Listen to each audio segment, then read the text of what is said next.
Okay, kitten's here. Kitten's here.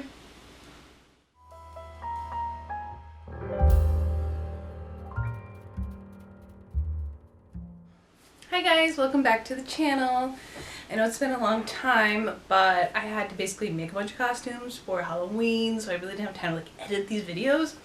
But now I do, so I wanted to bring them to you what I did. And what I did was make one of the costumes that I've always wanted to make, which was Megan Fox from Jonah Hex. She plays a character called Lila. Anyway, I never really saw the movie, but I was obsessed with the costume because it's really, really cool. Obviously, the corset is amazing. I mean, I don't think it's historically accurate because, I think it's a corset cover underneath the corset. But whatever. I really like the costume. I really like the look. So I decided to watch the movie, and it turns out her character is literally in it for if you added up the time that her character was in it. Hold on. There.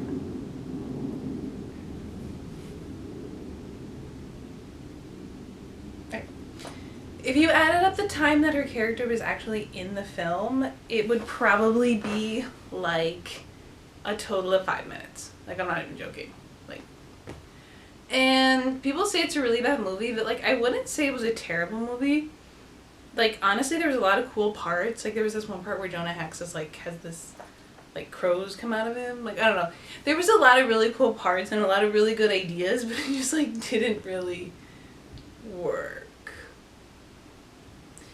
And also there was a lot of I didn't understand the motives of the characters. I didn't understand the motives of the villain. It seemed like his motive was he just wanted to do bad things. So, but whatever. Anyway, but it was overall a decent film.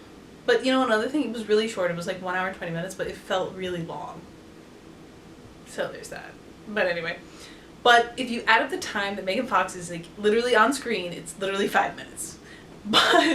And she wears 2 outfits in the film. One, this black corset outfit, which was really, really cool, which I would have made, but it just looked too complicated for the time frame. And the white one, and I wanted to make the white one, but she literally wears the white one way less than the other costume. So there's that. So I basically had nothing to go off with this film except the promo pictures. So it's not an exact replica, but literally I just zoomed up as close as I could on the promo pictures and everything. And I think I got it very, very similar to the point where you couldn't really tell. There are some things that I just couldn't figure out, like the placement on the skirt thing, but I'll get to that when I get to the skirt video. But overall, I think it really looked like the end result. And I did enter it into a costume contest. I don't think I won because I didn't hear anything back from that, but it was a lot of fun to go. I went to Savannah, Georgia, which was a really fun, which is a really fun town. It's all historical stuff, and I thought it was the perfect place to film this costume. But I basically chickened out and didn't go to the downtown. I just went to kind of a park because I just chickened out for the photos. But I'll probably go back and take some photos there, so we'll see. But anyway, so basically this costume, it seems to me it was a mix between 1900s and 1880s. So I looked up 1900s corset, with the look of it. It's a little bit off from it, the historically accurate one. At first I was maybe I'll make a historically accurate looking one that I can use later, but honestly I just wanted to look like the picture, so I just ended up doing that in the end. This series is probably going to be 3 videos. I'm going to do the undershirt / corset cover in this video, and then the next one's going to be the skirts, and or no, the next one I'll do the corset. Yeah, the next one will do the corset, then the last one will be the skirts and the accessories, and the next one will be the final reveal. But if you check my Instagram, you will see the final reveal. But anyway, but it's kind of far away, so you can't really see the details of it. But yeah, so I'm really excited with it. But the first thing I had to make, which I thought the first thing I could make, which was the easiest, which I could kind of figure out from the pictures from zooming in constantly, was the undershirt that she wears in the corset. But really, I think it's a corset cover. So I patterned it. I found an old pattern of just a shirt because I was like, well, the undershirt is kind of just a shirt, and then it just has this like lace over top. So I patterned it off that, and it fit kind of tight. So I patterned it off that. I tried on the like pattern that I did. I did like a little pattern just to see like how it fit, and it fit like well enough. I added like a little bit to the back to make it a little bit wider. But it fit really well like for the sides and everything. And then I sort of made a pattern, more of a pattern off that, because I know that the lace was gonna be like kind of where the sleeves are.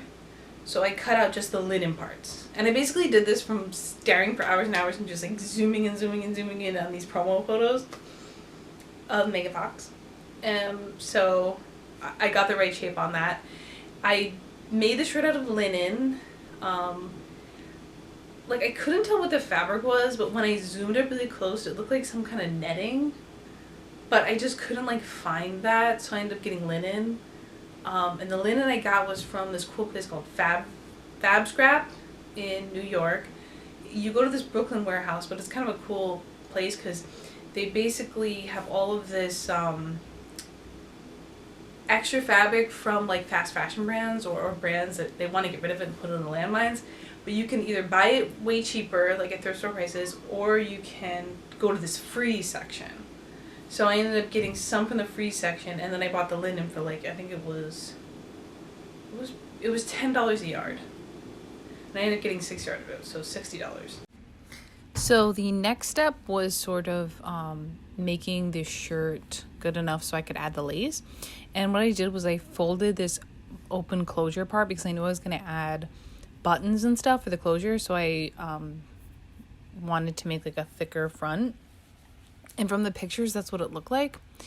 So I went ahead and did that on both sides of the like garment that I had already. As you can see here, the inside seams are done with French seams, so they're nice and closed.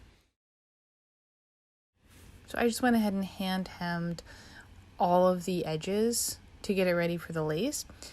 And the lace was going to kind of create the armhole and the finished edge of the garment. And I knew this just based on looking at the photographs, the promo photographs. So as you can see from this one, the armhole has to be done first. It's that thicker lace.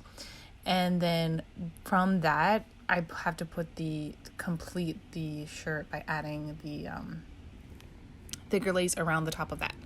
So basically what I did was I added to the armholes the thicker lace. I just made 2 circular armholes basically, and I added those to the armhole area because I knew I was going to add the other lace around the whole thing, but I needed to do the closure first in order to like add the final lace on the top.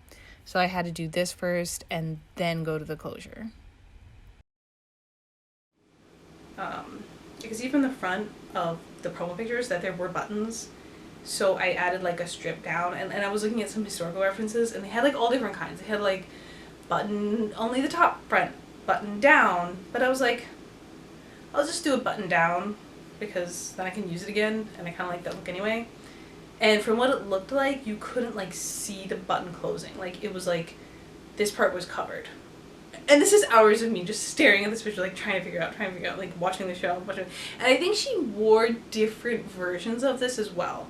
Because when I got to the skirt, I was like, well, this picture looks a little bit different, but okay. So here you can see I added that thicker piece around the top because the closure was finished, so I could add it. And then I also added this thinner piece of lace that I could see from the photos that had that little ribbon going through it. And they also had that on the sides of the arms as well. So I did that as well.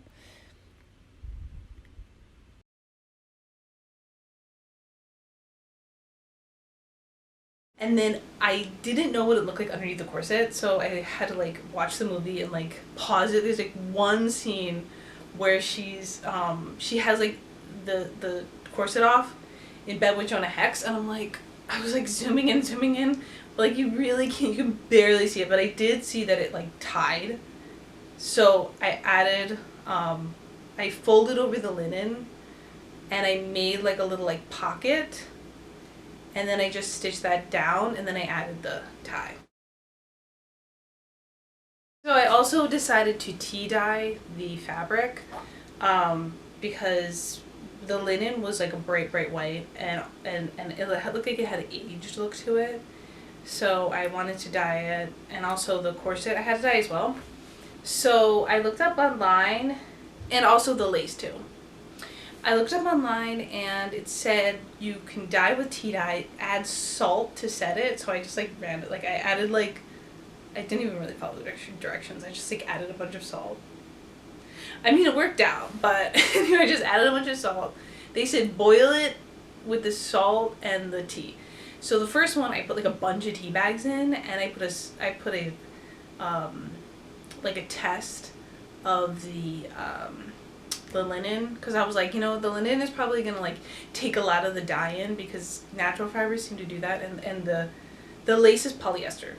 So the lace turned out to be like a really nice color with like 10 tea bags in there, but then as you can see, the linen was like brown. So I was like, okay, I don't want that. I want like a light tea dye. So I put like 1 or 2 tea bags when I actually dyed it. And the rest of the stuff I dyed using the same method. So I dyed everything. I dyed the skirt. I dyed like everything I dyed with the tea dye using that method. Just putting like boiling water and depending on what kind of fabric and stuff, I just did less tea bags. But, you know, I would recommend testing it, each one you want to do, but like, I just was lazy about it and I just got bored and I didn't want to test it anymore. So after the initial testing, I didn't do any more testing, but it worked out because it looked really good. In the end, with the dyeing, I would just say for polyester, you need more. And then for the linen, less, because it's a natural fiber. And then I was going to replace the buttons with like more accurate film ones, but I just never got around to it. But you can't really notice, so I think it was fine. But yeah, so here is the shirt. I think it looks very accurate and to the movie, and I think I can wear it again like in something. It looks really cool. I really love how it turned out, and I think it would be like a cute top out. Like, why not? You know, like it looks really cute.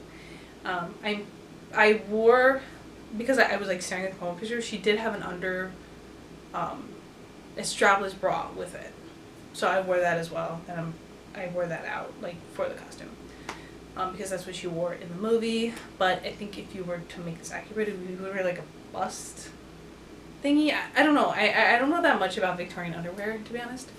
So I should probably look into that. But at least now I have like a semi-accurate boarding corset, at least for the waist and stuff. So now I can like make other outfits. But anyway, thank you guys so much for watching. I hope you enjoyed this. If you liked it in any way, give it a like. And if you think it looked like the actual TV thing, let me know. And stay tuned next week, because next video I'm going to show you how I made the corset, which is my favorite part of this whole thing, and it was like so frustrating. So you're gonna see me getting frustrated with it because I was like, why? A few times. But anyway, so thank you guys so much, and please subscribe.